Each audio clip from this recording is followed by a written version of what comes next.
Bonjour à toi et bienvenue sur ma chaîne La vérité demeure.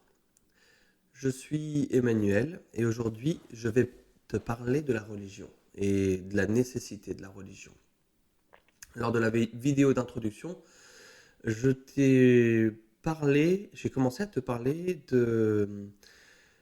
d'une des choses que j'ai entendues pendant ma vie. Des tas de personnes m'ont dit, mais tu te rends compte de ce que la religion a fait, les atrocités qu'elles ont fait au nom de Dieu. Et, euh, et certes, il y a beaucoup d'hommes sur cette planète qui se sont servis de Dieu pour accomplir des choses abominables. C'est un fait. Maintenant, ce que je voudrais voir avec toi, c'est est-ce que ça, c'est vraiment ce qu'on appelle la religion? Et donc, pour pouvoir voir un petit peu ça, je souhaiterais qu'on rentre un petit peu dans le détail et qu'on voit ce qu'est réellement la religion. Alors, pour y arriver, je pars de l'étymologie du mot religion. Et la définition que j'ai trouvée au niveau étymologique, c'est que ça pourrait venir du latin, du mot religare, qui veut dire relier ou rassembler. Si on prend cette définition, en fait, la religion, c'est ce qui nous relie à Dieu. C'est ce qui nous lie à lui. Et quand on prend l'autre mot rassembler, en fait, ça serait le désir que notre Père céleste, que Dieu, a de vouloir rassembler ses enfants. Voilà, premièrement au niveau étymologique. Et ensuite, je vais prendre une autre définition, qui celle-ci est dans la Bible, qui nous est donnée par Jacques. Donc ça se trouve dans Jacques 1, verset 27. Et voilà ce que dit cette écriture. La religion pure et sans tache devant Dieu notre Père consiste à visiter les orphelins et les veuves dans leurs afflictions et à se préserver des souillures du monde. Voilà ce qu'est la religion. Et tu peux voir dans toutes ces définitions qu'il n'y a que la notion d'amour.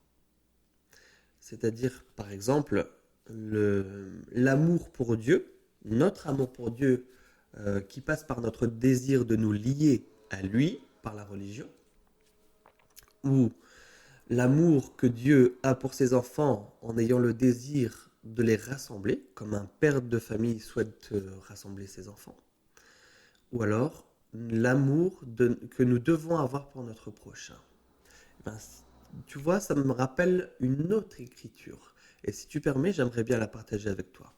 Il s'agit d'un moment dans les Écritures où les pharisiens essayent de piéger Jésus par des questions. Et voici ce qui se passe. Donc c'est dans Matthieu 22, versets 36 à 39. Maître, quel est le plus grand commandement de la loi? Jésus lui répondit, tu aimeras le Seigneur ton Dieu de tout ton cœur, de toute ton âme et de toute ta pensée. C'est le premier et le plus grand commandement. Et voici le second qui lui est semblable. Tu aimeras ton prochain comme toi-même. Alors tu vois, d'après cette écriture, en fait, ça correspond tout à fait aux différentes définitions que je viens de te donner de la religion. Alors maintenant, pourquoi des hommes avec de l'influence font ce genre de choses, ont fait ce genre de choses et se sont servis de la religion pour arriver à leur fin?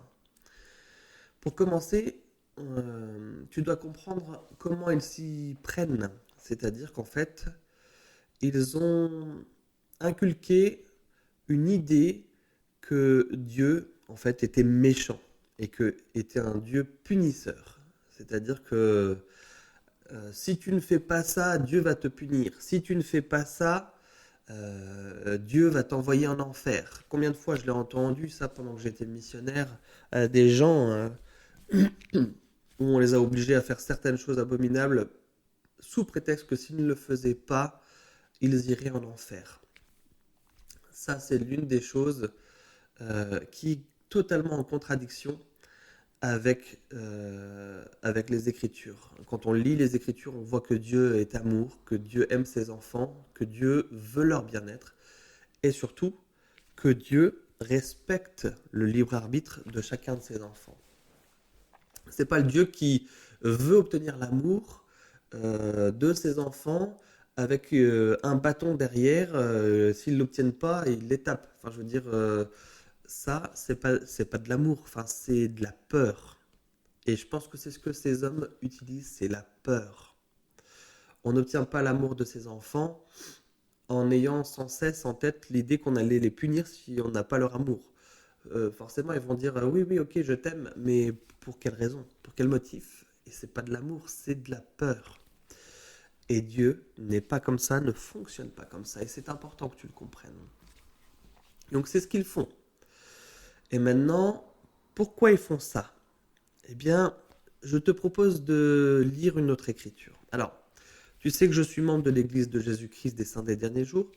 Et dans notre Église, en fait, on a plusieurs écritures. On a la Bible, évidemment, que l'on considère comme la parole de Dieu, mais nous avons également d'autres livres d'écriture.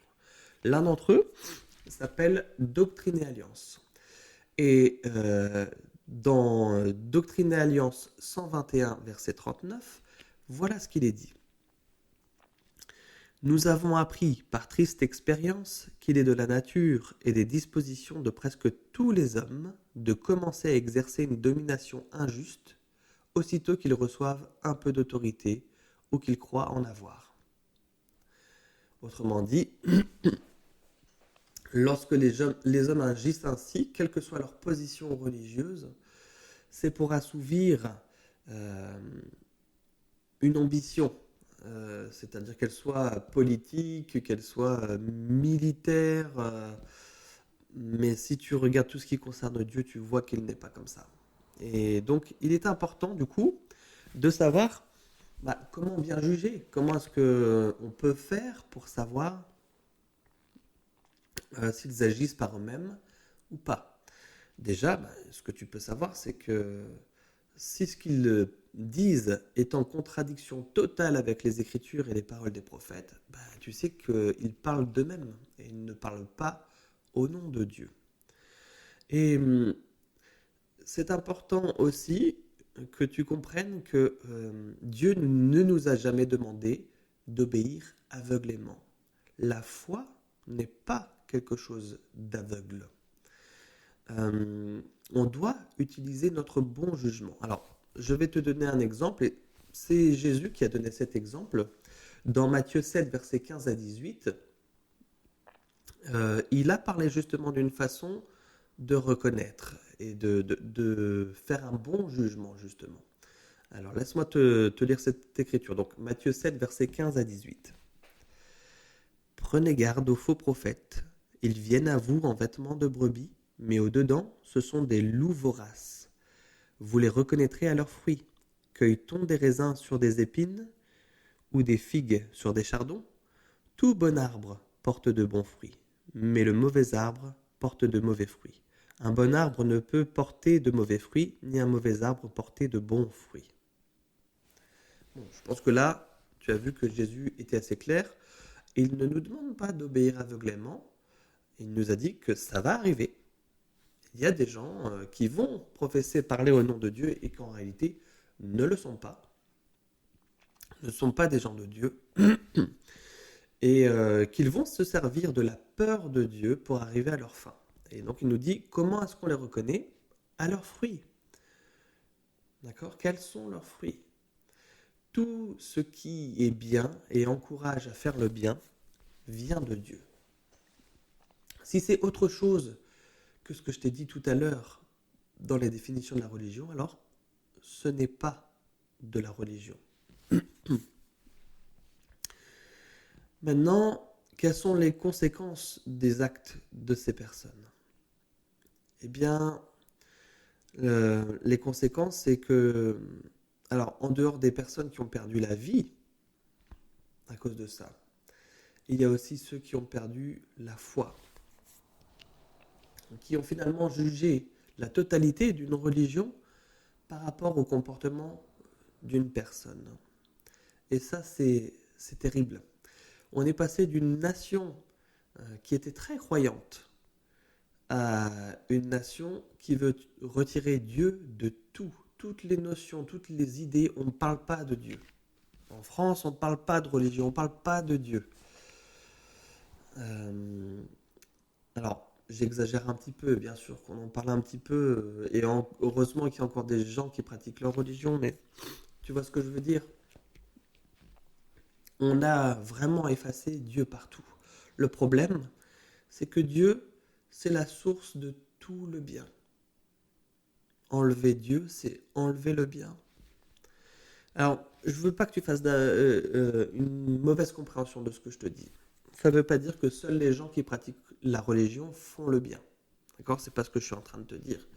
Il y a des tas de gens qui disent ne pas croire en Dieu et qui ont le cœur sur la main, qui sont charitables. Et ça, c'est important que tu le comprennes. Maintenant, qui inspire les gens à rendre visite à une personne parce qu'on a le sentiment qu'elle va pas bien? Qui inspire une personne à prendre des nouvelles? Pourquoi ces pensées viennent à l'esprit des gens? Mais parce que c'est Dieu qui les inspire. Eh bien, qu'on croit en lui ou non, c'est lui qui met ses pensées dans notre tête. Et nous, ben, c'est à nous soit d'agir, soit de ne rien faire. Mais tout ce qui inspire à faire le bien vient de Dieu. Alors maintenant, est-ce que la religion peut changer les choses? Est-ce que ça sert à quelque chose? Bien sûr, tu te doutes bien que moi, mon opinion, c'est que c'est plus que nécessaire. Tu vois le monde dans lequel on vit et comment la méchanceté abonde autour de nous. Et ça, c'est en train d'aller crescendo. C'est de pire en pire. Et j'ai envie de te dire que les gouvernements peuvent faire des lois, ils ne peuvent que minimiser ce qui se passe. Ils peuvent ralentir un petit peu, mais ne pourront pas empêcher la méchanceté qui est en train de se passer. Ils peuvent promulguer des lois, mais voilà, ça changera pas grand-chose. Mais ceci dit, il est nécessaire qu'ils le fassent. Mais par contre, la religion a le pouvoir de changer la nature humaine. Jésus-Christ a le pouvoir de changer la nature humaine. Je te donne un exemple. Si je prends l'un des principes des Écritures qui dit tu gagneras ton pain à la sueur de ton front. Et maintenant imagine si ce principe-là était appliqué, si chacun s'efforçait d'appliquer ce principe. Réfléchis à ce qui se passerait. La notion d'assistanat n'existerait pas. Tous ces gens qui essayent de jouer à des jeux d'argent dans le but de pouvoir toucher le gros lot sans avoir d'effort à faire, ça n'existerait pas. Tous ces gens qui sont du coup atteints d'addiction au jeu et qui ont détruit leur famille, ça n'existerait pas. Imagine maintenant ce principe-là, tu aimeras ton prochain comme toi-même. S'il était appliqué à chacun d'entre nous, la notion de meurtre, la notion de vol, la notion de harcèlement, de commérage, ça n'existerait pas. Ça n'existerait pas. Imagine maintenant ce principe-là. L'homme quittera son père et sa mère et s'attachera à sa femme, et ils deviendront une seule chair. Qu'est-ce qui se passerait si dans tous les couples, eh bien par exemple, le mari, la seule chose qu'il ait en tête, c'est le bien-être de sa femme, et inversement? Qu'est-ce qui se passerait? Il n'y aurait pas de divorce, et il n'y aurait pas de famille brisée. Alors je sais ce que tu es en train de peut-être de penser, c'est que peut-être que tout ça, c'est le monde des bisounours. C'est dans un monde où tout est beau. Eh bien moi je suis en train de te parler de quelque chose de bien précis. Ça ne peut se faire que si la religion est pratiquée. Euh, Tu ne peux pas arriver aux périodes de fête de Noël et dire tiens, je vais saupoudrer un petit peu de Jésus-Christ là, c'est la période de Noël, on va penser un petit peu à lui. Euh, alors c'est mieux que rien, j'ai envie de te dire. mais est-ce que ça a le pouvoir de changer ta nature ou ma nature? Je ne crois pas. Est-ce que finalement, aller écouter quelqu'un tous les dimanches prêcher, est-ce que c'est suffisant? Est-ce que ça a le pouvoir de transformer une vie? Ben, je te le dis aussi, non. Quand je te parle de religion, finalement, quelque part, je te parle aussi de discipline. Être disciple de Jésus-Christ, par exemple, c'est ce que j'essaye d'être. Être un disciple de Jésus-Christ, le mot disciple et discipline, c'est la même racine. Ce n'est que par le fait d'exercer ma religion quotidiennement, en m'efforçant d'appliquer tous ces principes, que je réussis au bout d'un moment à faire en sorte qu'ils fassent partie de moi et que je transforme ma nature. Jésus-Christ dans les Écritures appelle ça naître de nouveau. On devient une nouvelle personne. Maintenant, attention, je sais que ça prend du temps et je sais que sur le chemin de disciple, n'importe qui va essayer, va trébucher, mais va aussi essayer de se relever. Le problème, vois-tu, c'est quand une personne me voit au moment où j'ai trébuché et fasse un jugement sur la religion tout entière alors que j'ai trébuché en essayant et qu'après j'allais me relever. Fais attention de ne pas faire d'amalgame. Le comportement d'une personne n'est pas sa religion. Tu ne sais pas tous les efforts qu'il a pu faire ou qu'il est en train de faire. Mais ce que je sais, c'est que la religion a le pouvoir de transformer l'humain.